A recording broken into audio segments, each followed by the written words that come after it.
So, come to my presentation this morning, and it's sort of a review of my STM thesis on something called the Colloquy of Montbeliard. If any of you are good at French, you may be appalled at the way I pronounce these French words, but anyway, that's the best I can do with it. How this all came about, I had had an interest in the matter of closed communion from a rather young age. And of course, I was instructed in this 1943 edition of Luther's Small Catechism. And question 326, to whom must the Lord's Supper be denied? The Lord's Supper must be denied, A, to those who are known to be ungodly and impenitent. Secondly, to those who have given offense and have not removed it. Thirdly, to those who are not able to examine themselves, such as children and adults who have not been sufficiently instructed, and persons who are unconscious. And then, fourthly and finally, to those of a different faith, since the Lord's Supper is a testimony of the unity of faith. And then two Bible passages are cited, Acts 2:42. They continued steadfastly in the apostles' doctrine and fellowship, and in breaking of bread and in prayers.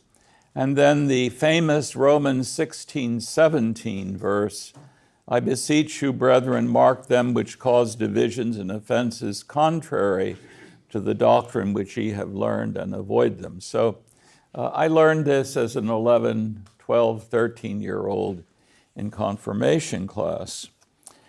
And then sometime in the early 60s, I was poking around down at Old Martini Church. I think it was in the old sacristy.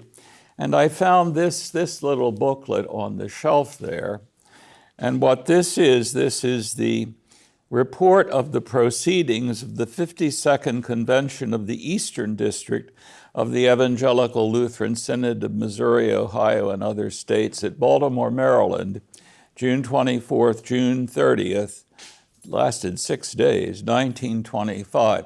It's also called the Synodalbericht, and half of the book is in German.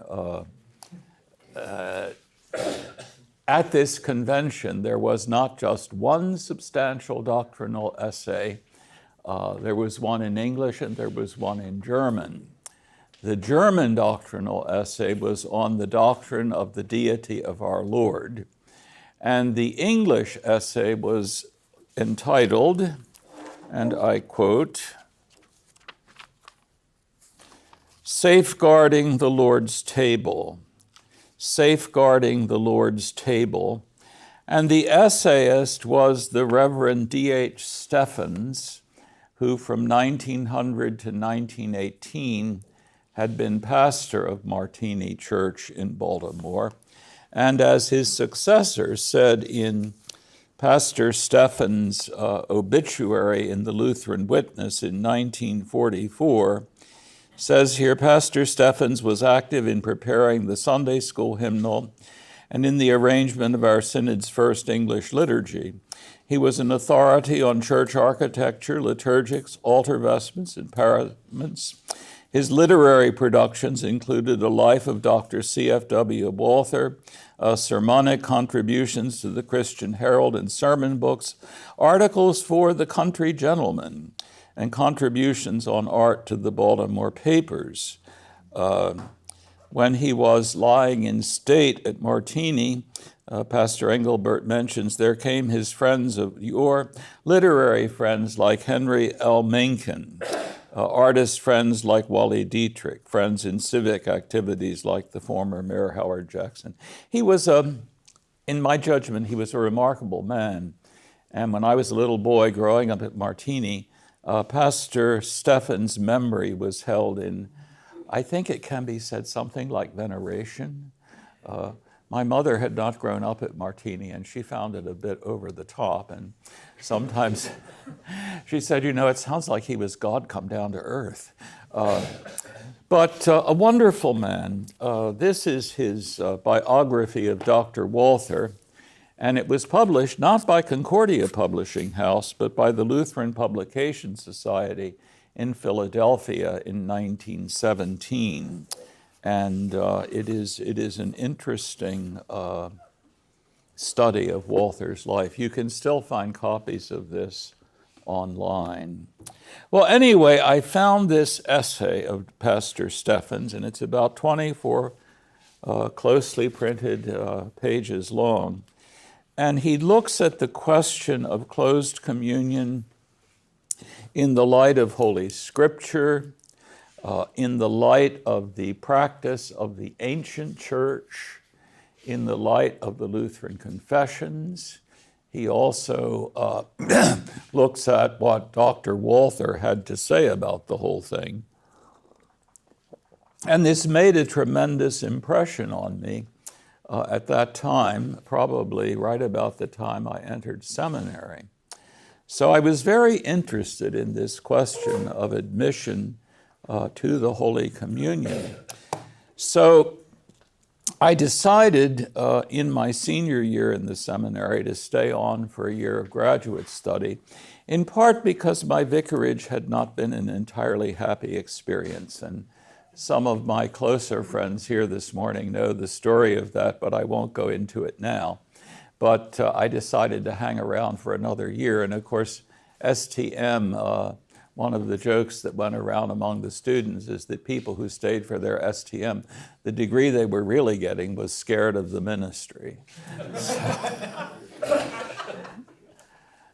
So I stayed, and I chose the late Reverend Dr. Arthur Carl Piepkorn as my advisor for the thesis I would do. I had taken any number of his classes in seminary, and he too was a remarkable man, sort of a Renaissance man. When he was a student at Concordia, Milwaukee, I think he built a little transistor radio. He was an authority. His doctorate was in Near Eastern studies. His doctoral dissertation at the University of Chicago was on the inscription on some monument of Ashurbanipal I or Ashurbanipal II. I can't remember, but that was his academic training. He was close to Walter Maier, the elder Walter Maier, and it was Maier who encouraged him to pursue these Semitic studies. He was a parish pastor. He had wanted to be a missionary to China, but he wasn't quite old enough for that. And he wound up being a parish pastor in Chisholm, Minnesota, where he did a remarkable job of growing that congregation. He then was a pastor at Faith Church in Cleveland, which no longer exists. His predecessor there was F.R. Weber, who was, again, one of the more remarkable men in our synod. F.R. Weber was a man who was an authority on church architecture, liturgy, church music, archaeology. He wrote a book called The Small Church. That too can be found online. And in that book, there are a number of pictures and the floor plan of this church. And F.R. Weber regarded this as sort of an exemplary small church for the late 1920s. So Piepkorn succeeded F.R. Weber, and then he went into the Army chaplaincy and was a chaplain during the Second World War. And after the war, he became the commandant at Carlisle Barracks, commandant of the chaplain school.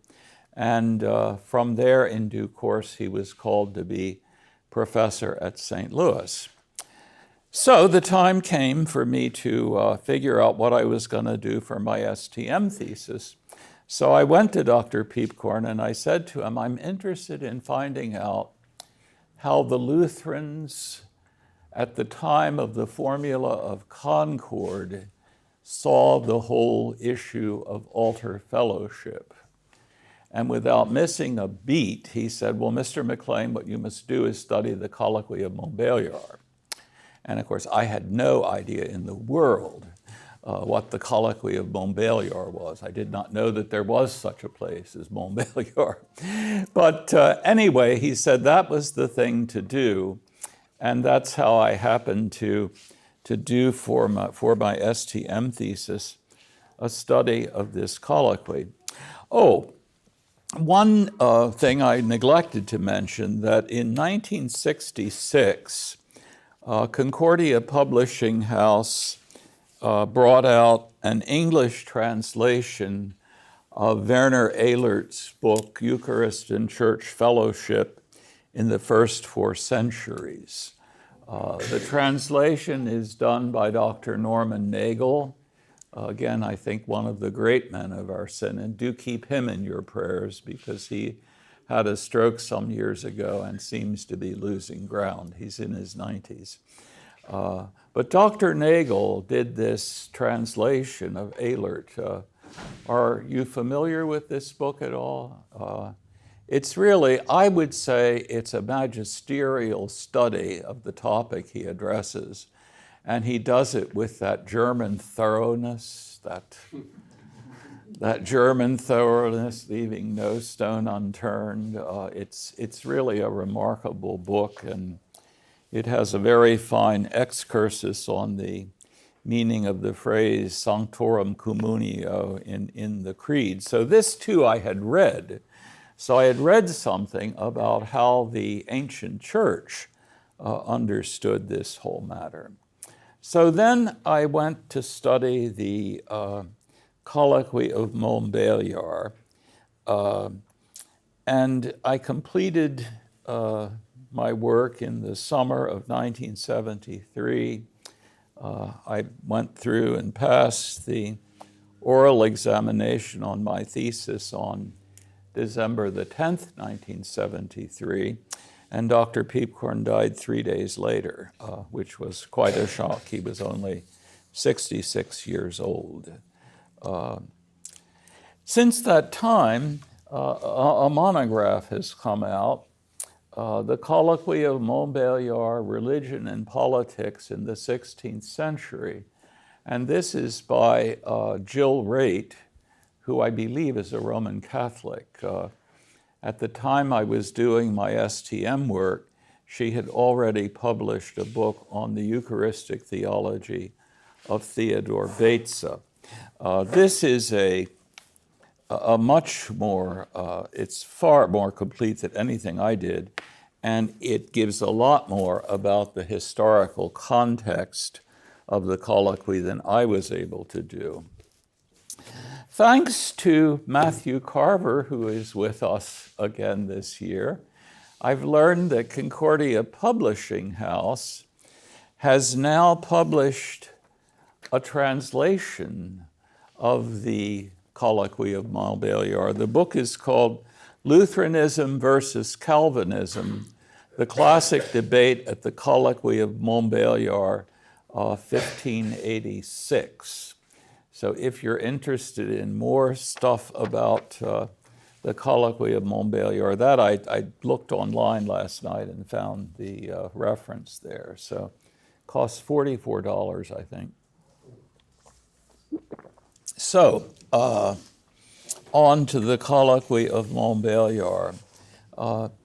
In the 16th century, Montbeliard, it's a little town in France, close to the German border and also about 8 miles from Switzerland. So it's sort of, just close to all that. And in the 16th century, it was part of the territory of the Lutheran Duke of Württemberg, part of his territory. And it was his nephew, the Count Frederick, who was the ruler of Montbeliard.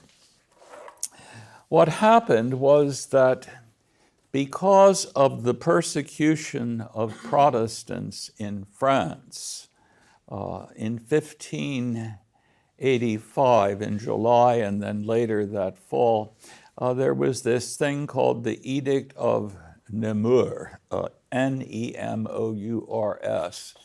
in which the Protestants were told to either conform to the Roman Church or get out of France. And so what happened was that there was a whole bunch of French Huguenots who fled into Montbeliard. It was an easy thing to go in there, to escape.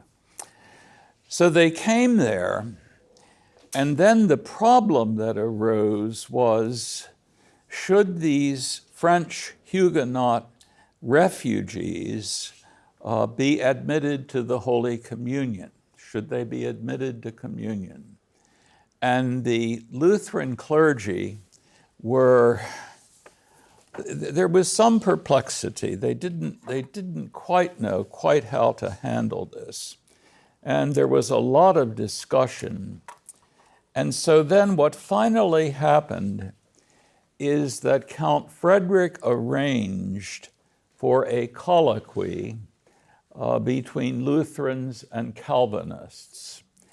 And the principal figures in this colloquy were Jacob or James Andrei, and he was the great Lutheran, and Theodore Beza was the chief of the Calvinists, the Reformed party that came to the colloquy.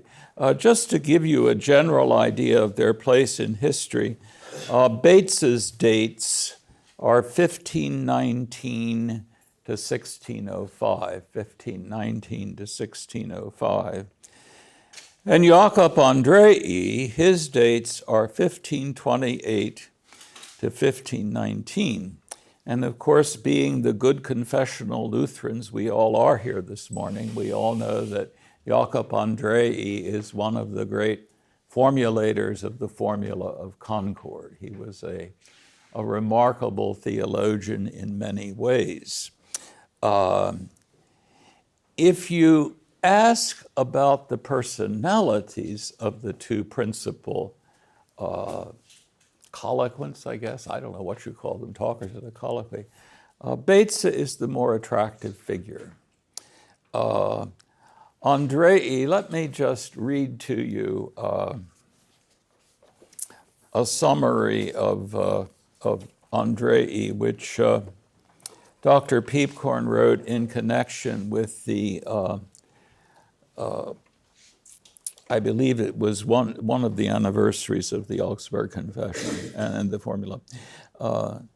Peepcorn says of Andrei, from the accounts of friends and detractors alike, Andrei emerges as self-assured and self-willed, frequently tactless and overbearing, all too often imprudent in his choice of words.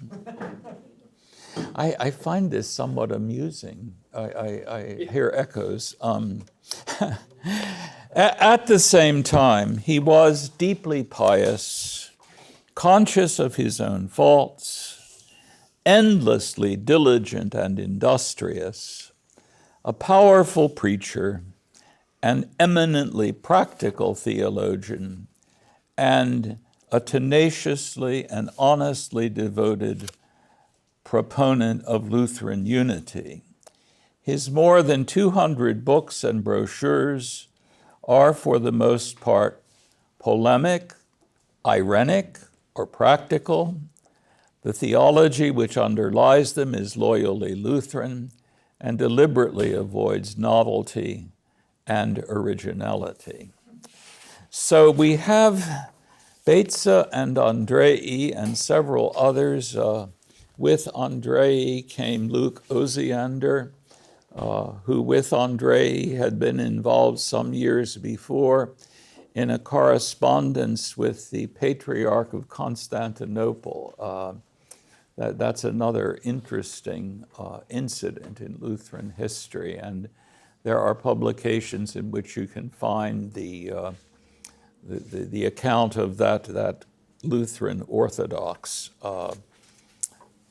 16th century dialogue, Luke Osiander. So Count Frederick invited Andrei and Beza to come to Montbeliard, and they arrived there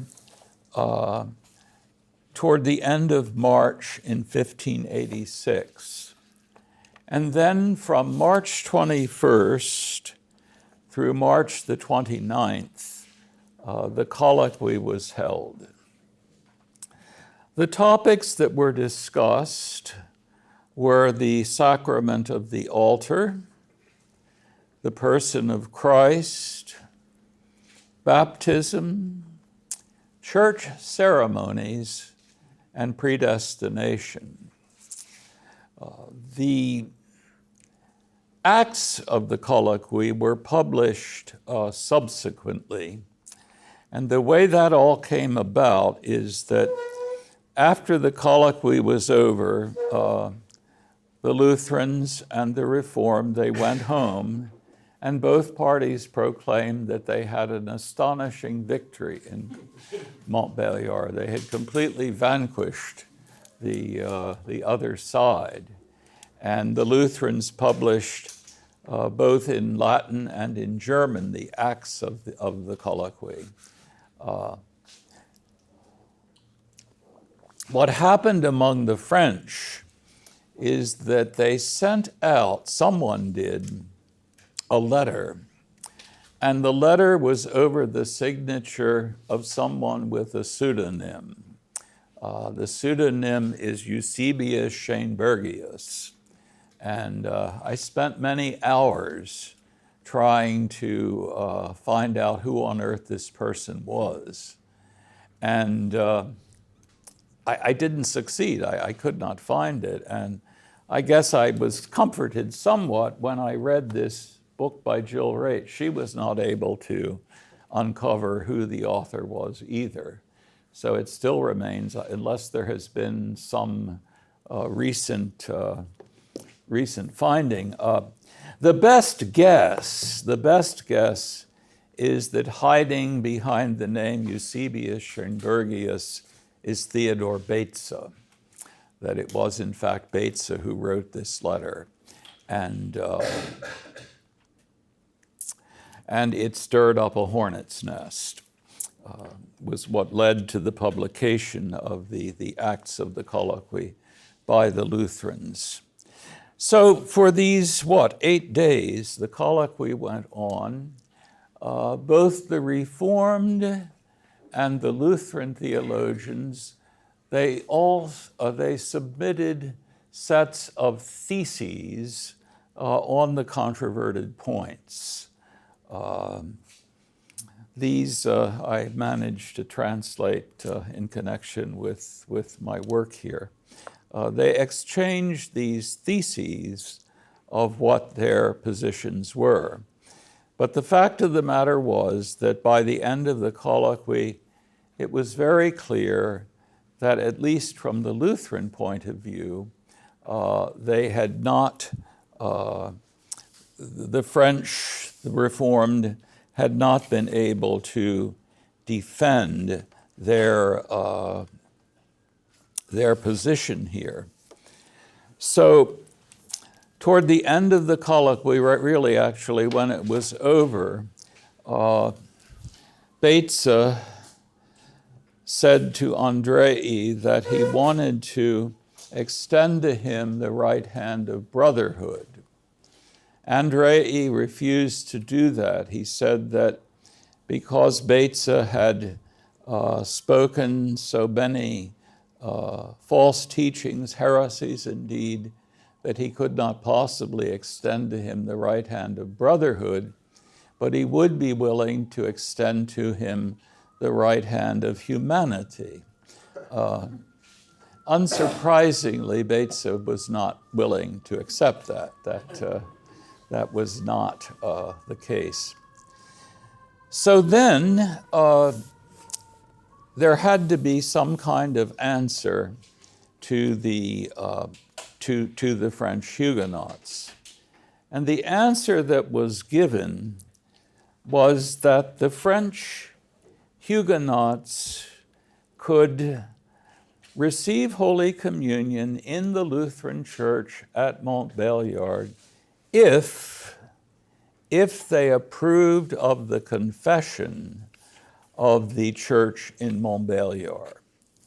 The sticking point was that whenever this issue came up, and it came up about halfway through the colloquy after Beza and Andrei had discussed the Lord's Supper and the person of Christ, the French were always trying to insist that, yeah, they'd approve of the confession of the Church of Montbeliard, but that they wanted to retain their own confession too.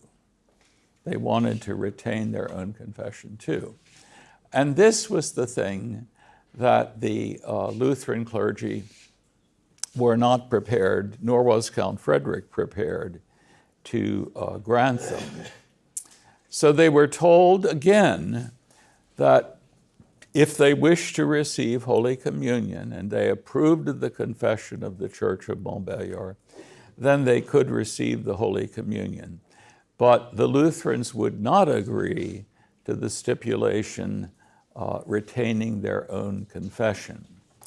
So in reality, this is an answer which really reflects the position on this matter in the ancient church. And so, for example, here's a paragraph from Ehlert. Ehlert assembled a considerable body of evidence that this was also the understanding of the ancient church. And here is the quote from Werner Ehlert. To the early church, a man was orthodox or heterodox according to his confession. He was the one or the other according to that confession with which he was in fellowship. The fellowship in which he stood, the church to which he belonged, was shown by where he received the sacrament.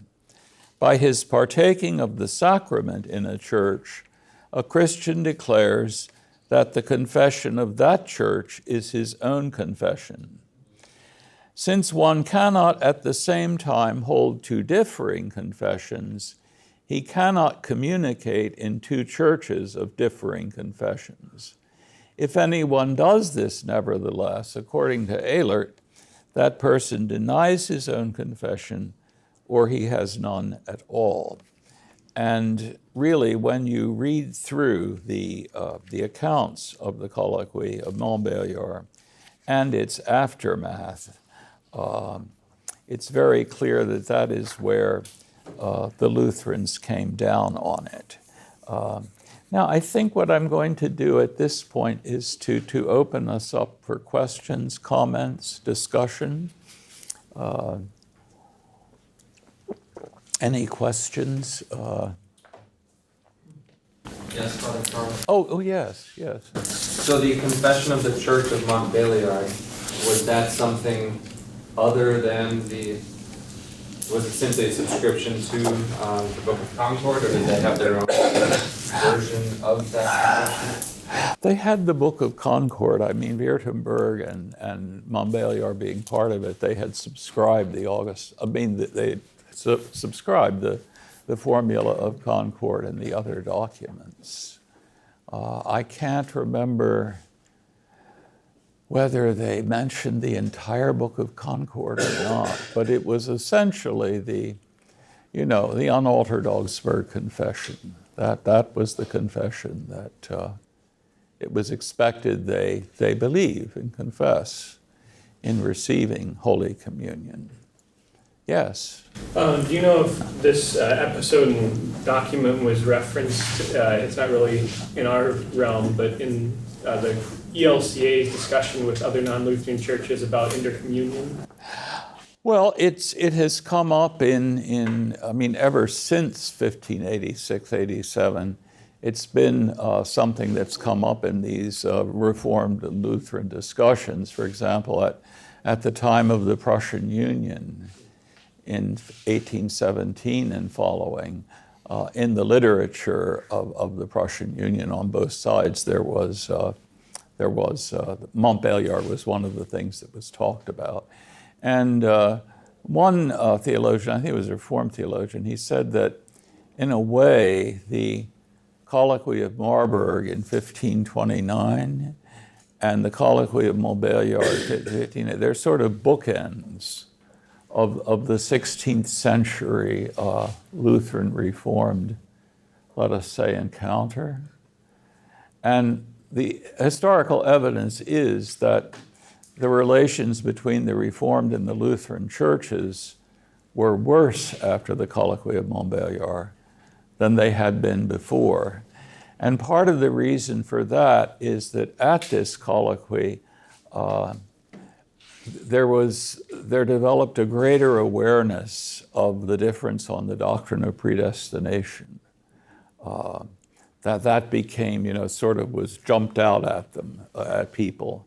So that became a major point of contention between the two communities, Lutheran and Reformed. Yes. Yes. Has the text of the Schaberg letter been translated, or can you summarize that? It is. Let me see if I can find let me see, I should quickly be able to find that for you. Here, the aftermath of the colloquy.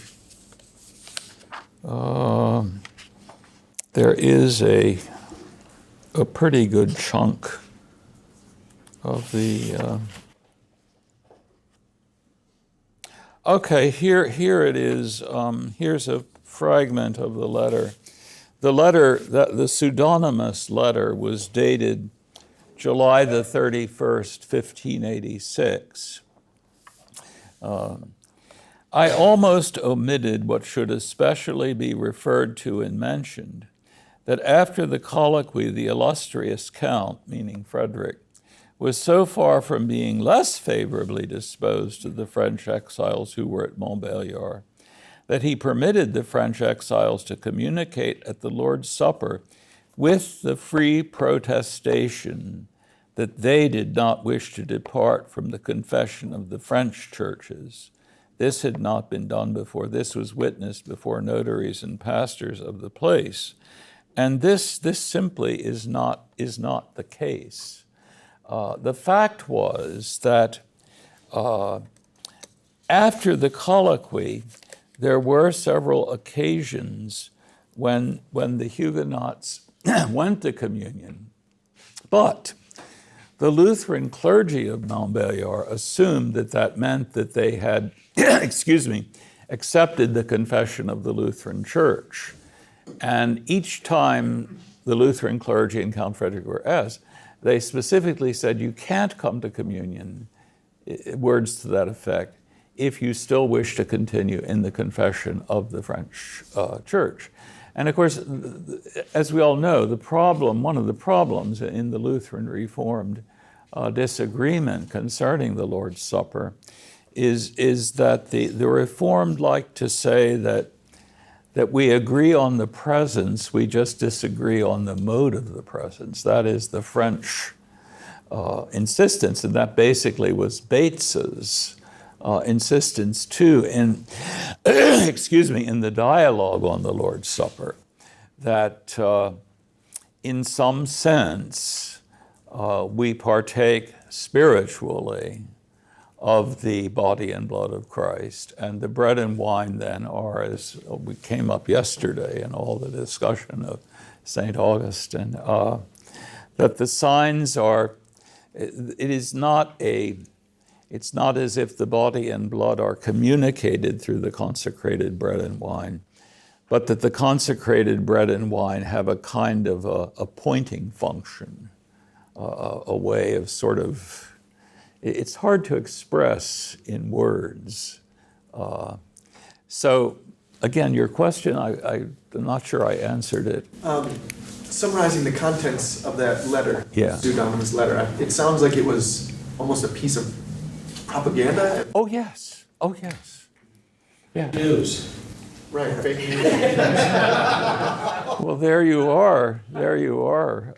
Yes, it was, in the judgment of the Lutheran community, it was fake news. And there was no, as you look through the materials concerning the aftermath of the colloquy, At no point did the Lutheran clergy or Count Frederick imagine that it would be possible to admit the Huguenots to Holy Communion if they insisted on retaining the Calvinist Reformed belief. That is very clear.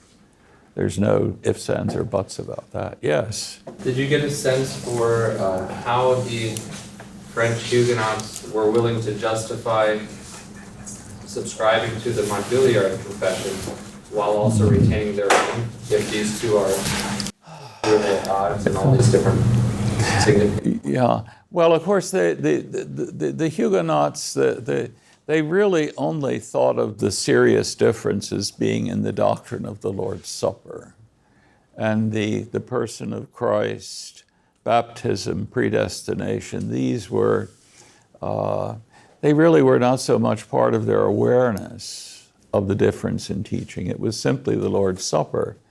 And I think basically they did what the Reformed have always tried to do. I mean, certainly from 1555, the Treaty of Augsburg, till 1648, the Treaty of Westphalia, the only religions that were recognized within the Holy Roman Empire of the German nation were the religion of the Augsburg Confession and the religion of the Bishop of Rome.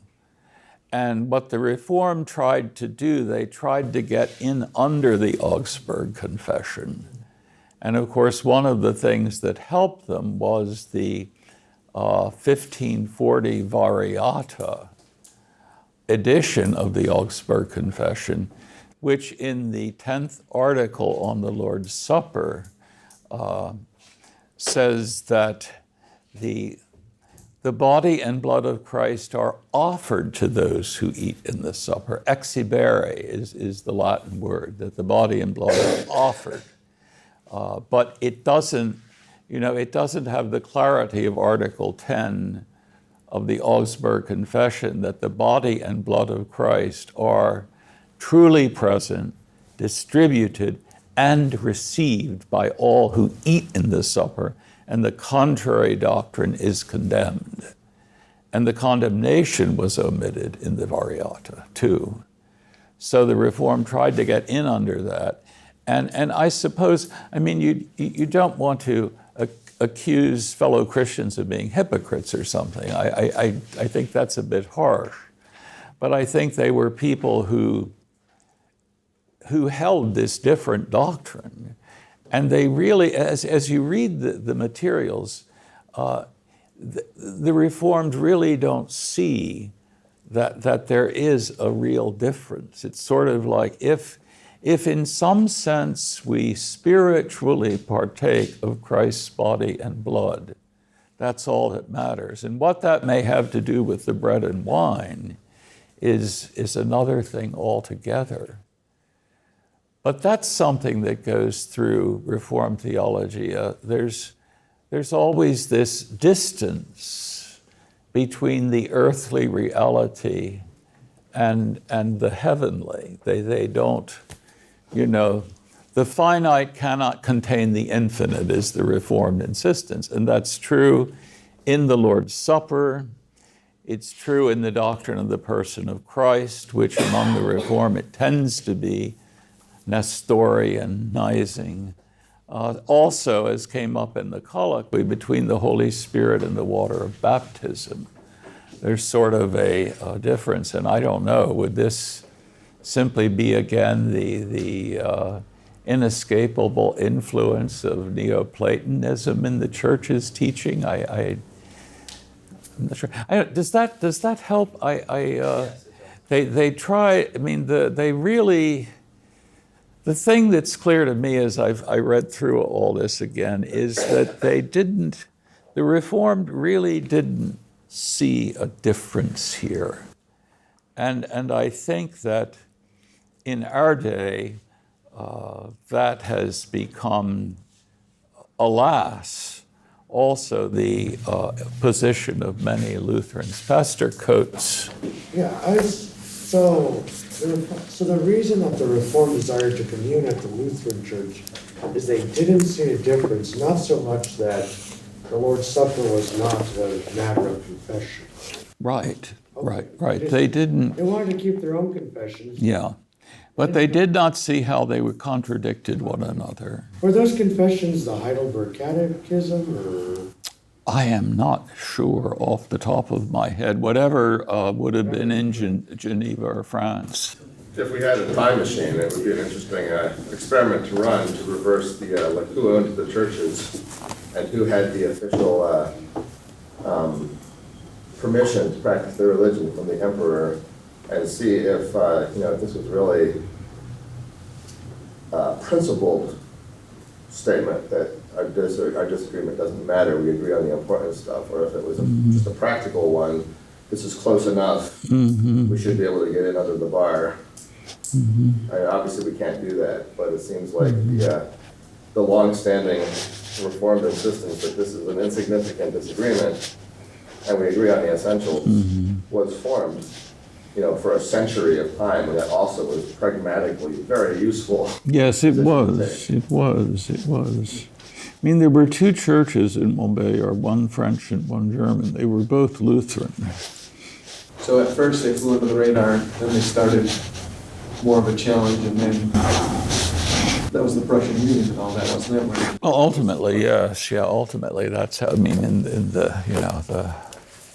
in Prussia and then in all the parts of Germany that came under Prussian hegemony. Yes. Do we know what the Huguenots ended up doing? What they ended up doing, some of them left Montbeliard and went, I guess, over to Switzerland and received communion there. Yeah.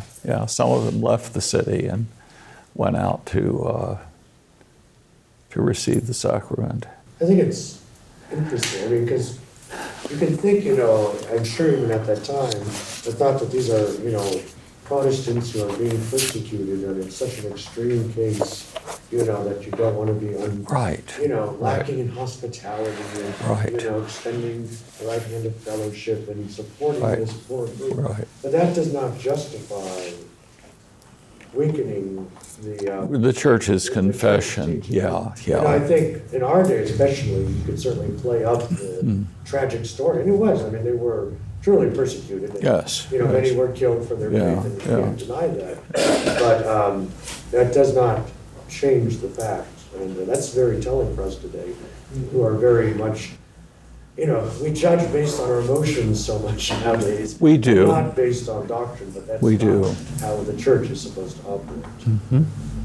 How mean that is, or how unkind. Yeah. Well, was that part of the, sorry, But, was yeah. that part of the Chamberlain letter too? Yeah, I was That curious how shaming much. of, how could you be so cruel to these? I don't think that was in there, but I can't swear to that at the moment. I haven't looked at that whole letter in years. But I mean, in the Book of Concord, it's either in the preface to the Book of Concord or the preface to the Formula, there is the statement that we don't, that as far as these rejections of false doctrine are concerned, we don't mean to agree with those who have persecuted those who have held these views in other parts of Europe. I think it's in the preface to the Book of Concord, isn't it? Somewhere in there, yeah. So that was a concern, certainly, that because, in other words, the granting or withholding of church fellowship is a different thing than how you treat people, We don't join in the persecution. Yes, Eric? In the debates, the arguments used by both sides, is it more or less what you would expect, just from how they still happen today, or were there some unusual arguments from one side or another, or something that would surprise us given the current state of the question? It was really I would say the predictable Lutheran Reform differences. I don't remember anything as being, jumping out as being a particularly unique issue.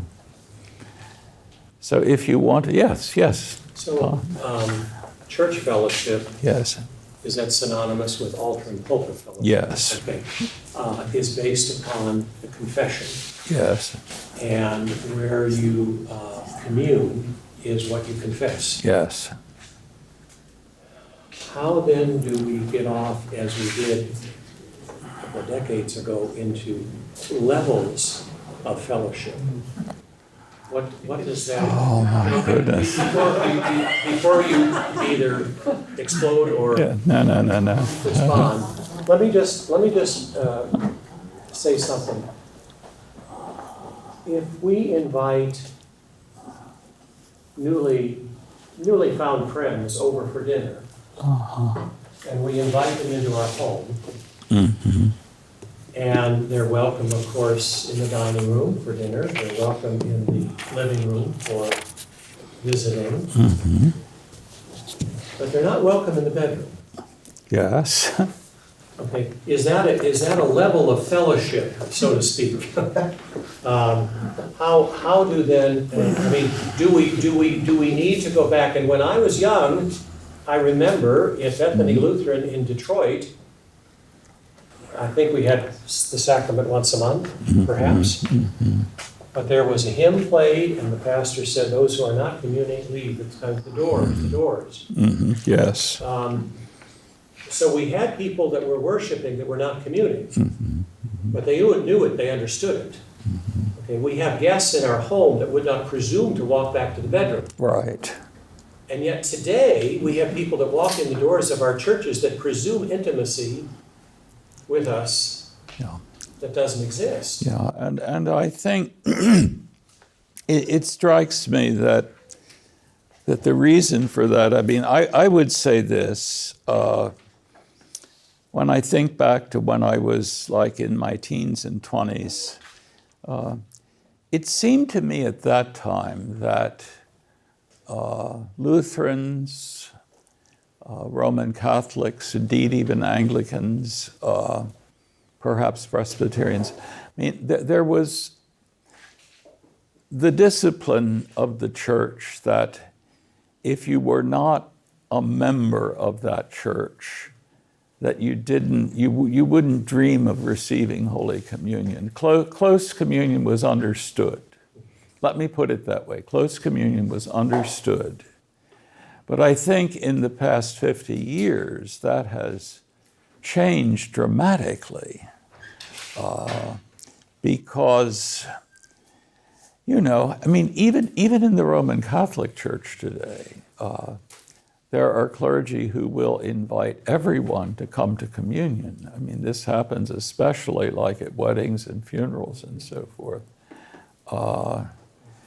And I think that, and of course, the other Lutheran group, the ELCA, I mean, it is completely open communion.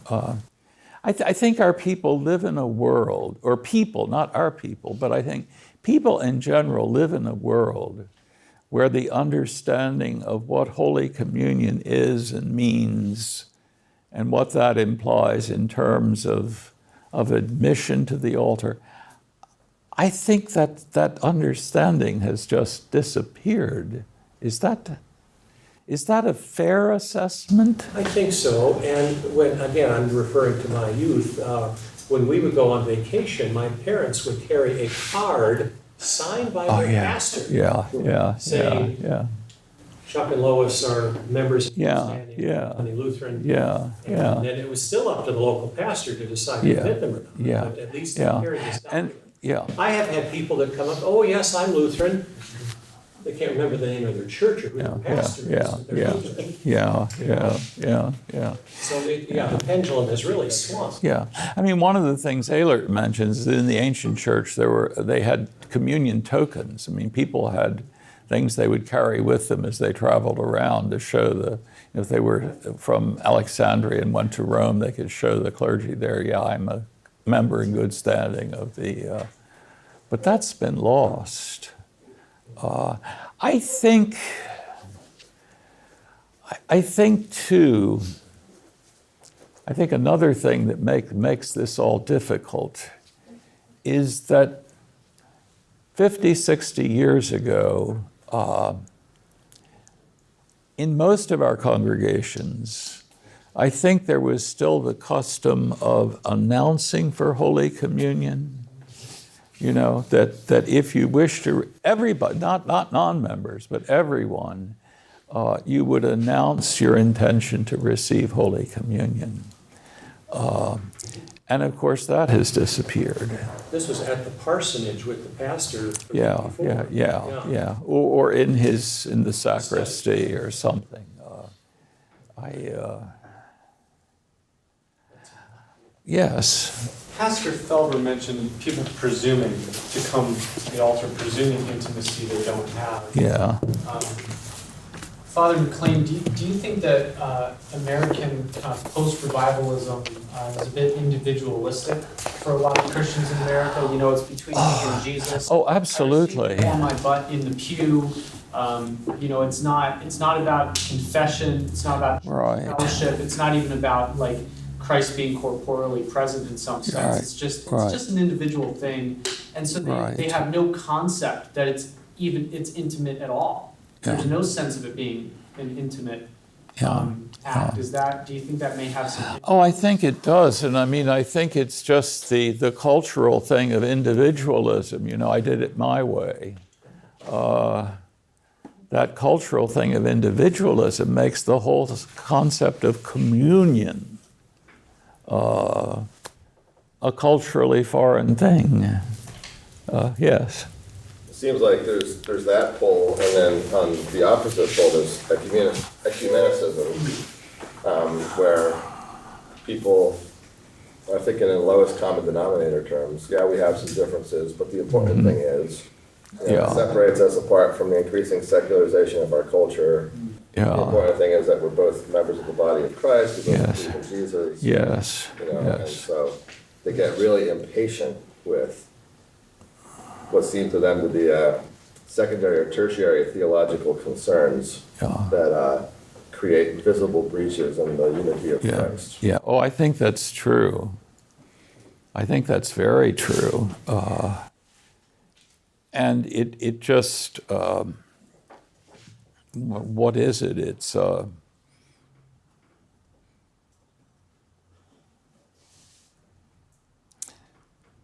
well, it is, I mean, you could call it a kind of ecumenism, but a lowest common denominator ecumenism.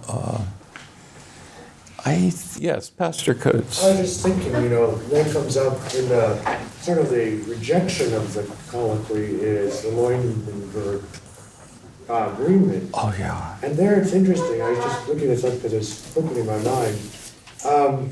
But again, this is a quote from their second part. But again and again, especially in times of common suffering, there has been an experience of Christian fellowship. All this led the churches, especially since the revival movements, to seek to give contemporary expression to the biblical witness and the Reformation confessions of faith. In this way, they have learned to distinguish between the fundamental witness of the Reformation confessions of faith and their historically conditioned thought forms. I mean, there is that reductive to some kernel. And it's shocking that they're saying, well, we've had so much common suffering, that's drawn us together. Well, they had common suffering. They had the Colloquy of Montbeliard, and it certainly didn't bring them together. I mean, they're actually using that language as the primary reason that things have changed from that time of the Reformation to today. And that's just, it's just strange in a way. But it was just the St. Bartholomew's Day massacre. Since then, we've had real suffering. Yeah, that wasn't that big. Oh, my goodness. But I don't know, but that's, I mean, that is sort of where. Yeah, I think that is true, that the experience, well, we would call it the fellowship of the concentration camps of Nazi Germany, Soviet Russia, you know, there was